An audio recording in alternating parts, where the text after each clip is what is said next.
This is a big one. Pay yourself first and set it on autopilot. This is with everything. This is with your credit cards, your expenses, but it's also with and should be prioritized with paying yourself first. Okay. So automate your investing flow from your income stream. Once you've increased your income from module one, it's time to turn that extra income into consistent wealth. Key is consistent wealth. Okay. Time in the market beats timing the market. So this module shows you how to set up a simple automated system that makes investing happen without thinking about it. Okay. So choose your number, which is the weekly transfer that you're going to commit to. All right. Full transparency. I will show you my weekly number right now. Fidelity I don't want to show you guys my login, but I will show you my weekly number. Hold on. Actually, I'll show it to you guys on my phone. Even better. Because Don, I remember you saying you want to learn how to do it on your phone. So let's do that. Okay. Let me make sure you guys can see my screen. Yeah, there we go. All right. So if you look at this is the Fidelity app. I love Fidelity. I think it's a nice app. I like it better than Robinhood because they give you more margin and it's more for serious investors. Robinhood is good, don't get me wrong. Very intuitive, great company. I love the company. But for serious investors, I like Fidelity. Not just that, but your brokerage account, and you're going to see why this is important. The brokerage account in Fidelity, they give you 4.5% interest, all right? So if we go, that's good, Don. $250 a week is great start. So if we go to transact right here in the middle, and you go over to automate, you'll see what my recurring activity is. So transfers is I send 1,000 a week. I do 1,000 a week. So you guys can see that means 1,000 already came in yesterday. My next one's going to be May 19th, which is a week, 6 days from now. So 1,000 every week I put into the stock market. Now, out of that 1,000, 400 of it automatically gets invested between QQQ and VOO. QQQ is the NASDAQ. VOO is Vanguard's S&P 500 ETF. Okay, those are the indexes, and I'll teach you guys about what the indexes are if you don't know. In just a bit, we'll cover it lightly, but it's very simple. Okay, so that's what I do. I set those up right through here, and all you're gonna do is go to automate, and you'll create your recurring transfer. Once you have a recurring transfer and you have money in there, then you'll create a recurring investment. Right? You can do that right through your phone. So with that being said, you have to pick something that's realistic, okay?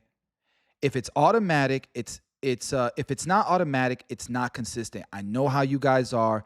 We all are humans, and bro, it is way too easy, especially with social media and TikTok, as easy as it is to shop and take a vacation, all that. It's way too easy to not pay yourself first. So you have to automate it, okay? And if it's not consistent, it won't build wealth. Wealth is built through consistency, not motivation. I say this all the time. Discipline and consistency over motivation. And that's real in life, guys. With your marriage, you have to be consistent. It can't just be when there's fire. It can't just be when you're excited and you're motivated. It can't just be when you're at the peak of attractiveness, in your spouses. Guess what? Your wife is gonna have kids. Shit gonna change. But you guys have to constantly be consistently working on it, right? And I always like to use marriage as an analogy because usually, I think there's a statistic that the wealthiest people in America, if you look at if you look at married couples versus just cohabiting couples or single individuals, it's like 2 to 4x of a difference in wealth built in a lifetime. So that says a lot about consistency. So you got to pick a realistic, non-negotiable, that's key, non-negotiable weekly amount that you're going to invest. And remember, we said this is after you've done what's in module 1. So let's assume now that you're in module 2, let's assume you went from making $5K to 6K, when you were at 5K, you were investing 500. Well, guess what? At 6K, we are going to not have what's called lifestyle creep. We're going to keep our expenses the same, equal. And so that means if we went from 5K to 6K and we were doing 500 before, now we have 1,500. Okay? And we know we can do that because we were doing just fine at 5K. This is realistic. If you can get to 7K, beautiful. Maybe you don't go to 2,500, or maybe you don't go to 2,500. Maybe you go to 2K, okay? And now you're living on 5,500 instead. So, you've earned a better lifestyle. You can enjoy the journey a bit more. But now you got 2K a month that you can invest, which would be 500 weekly. Okay? So this is how I would do it. And every time you get a raise, I would adjust what's automated. Every time you increase your income, adjust your automated number, because that's going to buy you more life. What you do now is what you're going to earn later. So right now, Don, as an example, you're doing $250 a month. I don't know what you're making right now, but if we can get a raise, if we can earn more income, if we can increase that, then all of that should be going to your investing portfolio. And this is why I tell people all the time, man, adding this to your life is going to make you perform better, because you're going to have a light at the end of the tunnel. There's so many people that work their asses off and get burned out because they don't see any progress. They don't feel like they're doing it for anything besides more money in their bank account, but their lifestyle continues to increase. And at the end of the day, they get they don't feel a return. So that's how burnout ends up happening. But when you have this set up and you see your brokerage account growing, man, it's less likely that you're gonna burn out. Okay. And so whatever that number is, you need to document it, and we need to stay consistent. So 100, so 5,200 a week. These are the differences. So someone who goes from 100 a week to 500 a week, right? In 20 years at an 8% return, not even 10. Look at the difference. Look at the difference, guys. The difference between 100 a week and 500 a week would be $1 million in 20 years. Okay. Now, next step is we need to set up the brokerage account. I already showed you guys, I like using Fidelity. The ones that I like are going to be Fidelity. Schwab is okay, but it's harder to get an options, like a margin account. And I'll break down what you need for that later. But I really like Fidelity. If you can't get Fidelity, I would say E-Trade might be a good one.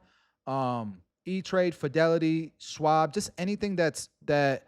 And you can chat GPT whether something's good for options or not, because pretty soon we're going to want to start trading options. So you just want to make sure that whatever brokerage account company you're going with has the ability to get to level 3 options approval. This is the key right here. See this? Level 3 options approval. And so, like, I'll do it right now. Let's go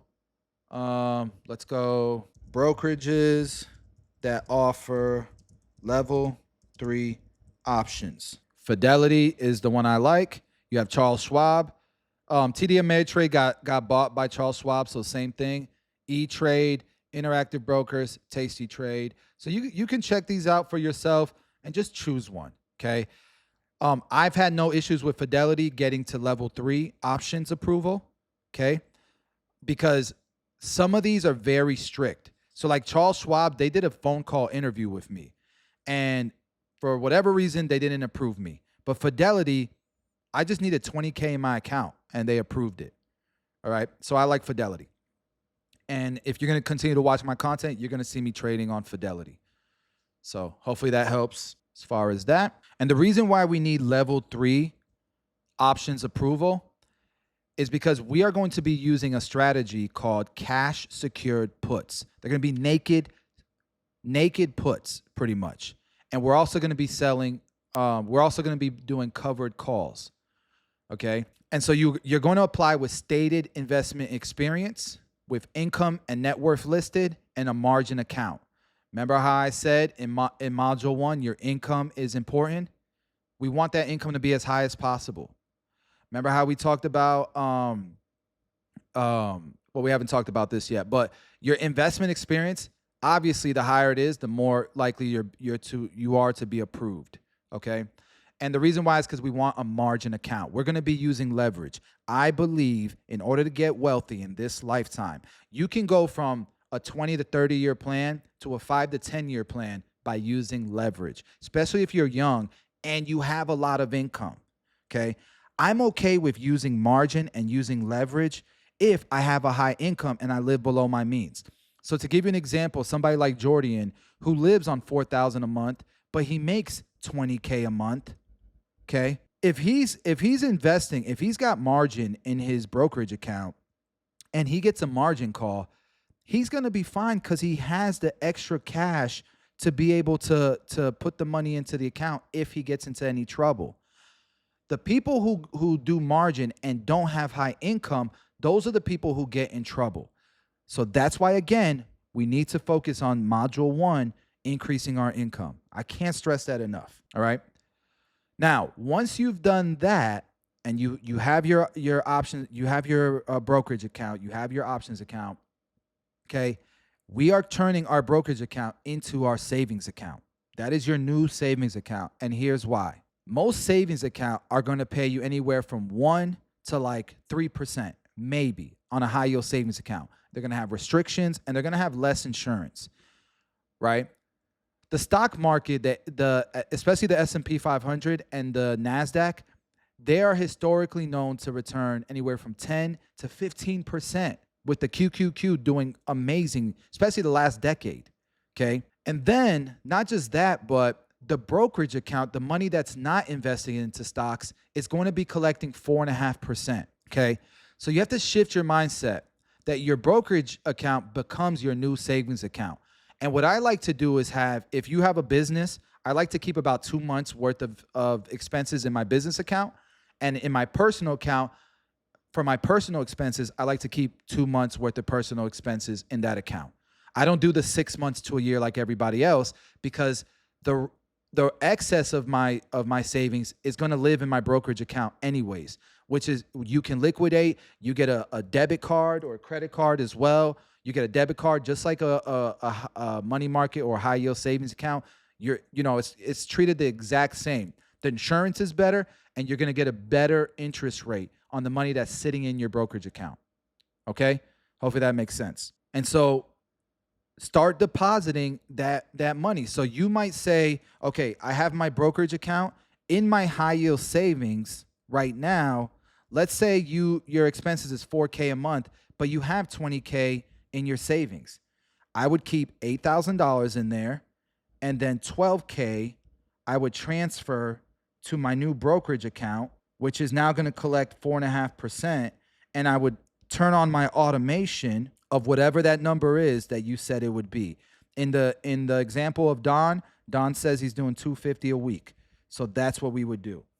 Okay? And that's going to go in your brokerage account. Now, I highly recommend, if you have an accountant, you involve them, and they're going to help you stay in our IRS compliance, especially if you're self-employed or you're a business owner. Okay? The more hands-free this is, the more consistent it's going to become. But IRS compliance will also keep you out of trouble, and you'll have peace of mind. Okay? So once again, we're going to link our income account to our brokerage. We're going to schedule weekly or bi-weekly transfers. I like weekly. It doesn't hurt as much when it leaves your account, right? And I would have your accountant set it up there, in payday or something. Whatever is the best way to pay the least amount of taxes, whether it's a distribution or it's in your payroll, they're going to be the experts that give you that information. If you're with pieaccounting.com, that's a company that I founded. They will definitely help you with that. Just reach out through Client Hub and ask them. Okay? Now, if you have a Roth IRA or solo 401k or SEP IRA, let me add the main one should be Roth IRA. Whoops. Okay? If you have any of these, you can do the same strategy in here. Okay?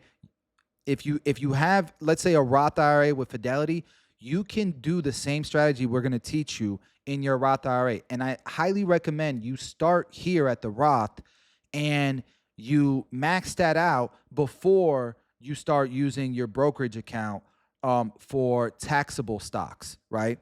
So if your Roth IRA is in Fidelity, okay, then your automations should go to your Roth first, right? And remember, I think it's 7K max that you can do into your Roth. So your automation should go to your Roth first. Let's say at the beginning of the year, you just max out your Roth, right? You put the 7K in. So let's say in this example, remember, we had 12K left over. We're going to take 7K, max out our Roth, and the money in here is going to be invested, right? Make sure it's invested in something, because if it's just sitting in your Roth, it's not going to be making any money. All right. So if it's in your Roth, let's say it's in the S&P and QQQ, and in a lot of in many brokerages, you can also trade options inside of your Roth, and the profits are tax-free inside of your Roth. Okay. So if you're maxing out your Roth, that 7K is subtracted from the 12, which means you have 5K left over for your brokerage account, for your taxable account. Hopefully I didn't lose you guys there. All right. Now, if you have any questions on this stuff, if you need an accountant, I highly recommend you go check out piaccounting.com. Show you guys Pi. This is my company, and it sponsors my channel. Okay. Piaccounting.com if you need an accountant.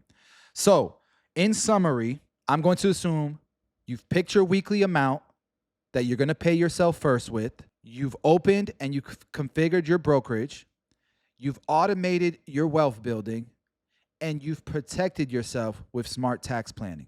Okay? That is module 2. I'm going to see if there's any questions now in the chat. I have a 401k from a previous employer, about 70K. Contribute. Is there a way to maximize the return retirement with the existing money? I no longer contribute. Yes. I don't know the exact model there, but chances are, if it's with an employer, they might have restrictions in your 401k. So you might want to transfer that into a self-directed 401k or a Roth IRA that you can control. But I would definitely check with an accountant to see how you can do that without getting dinged with fees and paying for any capital gains or anything like that. So I know for sure there's definitely a way to do that, but I would definitely get with someone to make sure you're doing it the right way. Once it's in an account that you know for sure that you can start controlling the assets, then yeah, of course, you can treat it like a brokerage account and start investing it. But dude, 70K is a great start, because if conservatively you can make 2% a month on that, and I'm telling you, I know that sounds like, no, there's no way. I think you can definitely make 2% a month on this. That's $1,400 a month in extra cash flow. That doesn't include the appreciation on the 70K, because it's not just going to be sitting. It's not just going to be sitting there not collecting interest. Between your brokerage account and having it in index funds, you'll also be making a return on the 70K, but you'll be using the value of your portfolio to create the $1,400 in cash flow on top of that.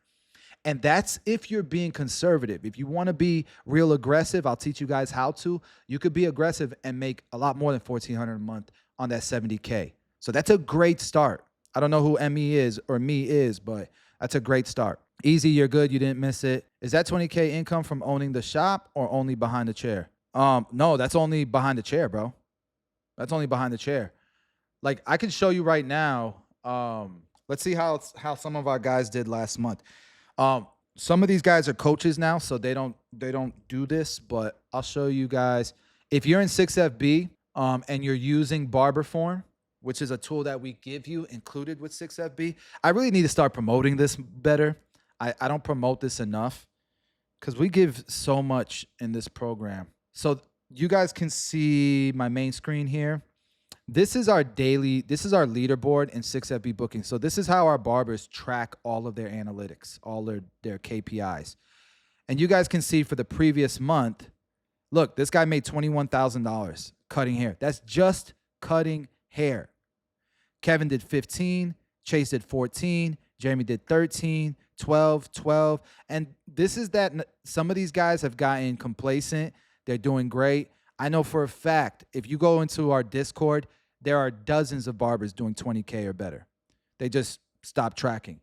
So yeah, this is just from cutting hair. And if that is possible with any profession, the same skill sets that I teach barbers to scale to that level is possible as a janitor.